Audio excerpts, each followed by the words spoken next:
Hey there, Captain Mutant here. As many of you know, I'm a pretty big fan of Star Trek in most of its shapes and forms, and as the 8th of September is now officially Star Trek Day, it's the date the very first episode was aired all the way back in 1966, I thought I'd use that moment to explore something a little different. A review of Eaglemoss's Hero Collector model of the USS Enterprise NCC-1701. No bloody A, B, C, or D. But it's a model with a difference. I chose not to go for the one representing the very first Enterprise from the 60s. Although absolutely iconic, I do personally feel it's a little dated by today's aesthetics. I also stayed away from J.J. Abrams' version of the Enterprise as seen in his recent movies. Instead, I fell for a design that was respectful to the lines of the original, but with an updated look that felt perfect for the modern era. Yes, that's right, I went for the USS Enterprise as shown in the first season finale of Star Trek Discovery.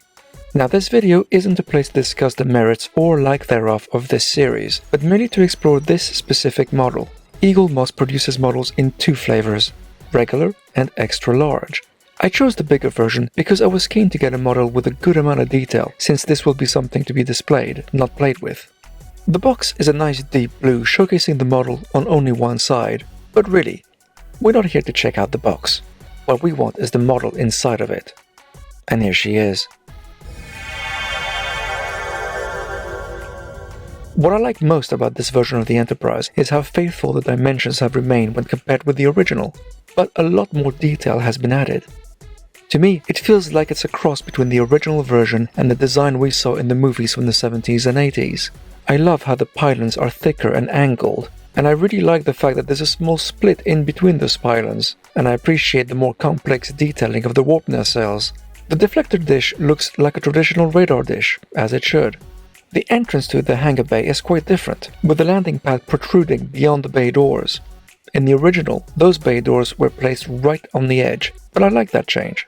The main saucer section feels thinner than the 60s variant, but at the same time, it's totally unmistakable that this is the USS Enterprise. Now if you look at the model in detail, it's got a bit of a grungy look. The original had a very smooth exterior, which showed very little detail aside from the occasional window. Here, this Enterprise is peppered with different greys, giving the impression of a much more complex construction, or of a ship that has had numerous repairs over its lifetime. To me, this adds a degree of realism which is very satisfying.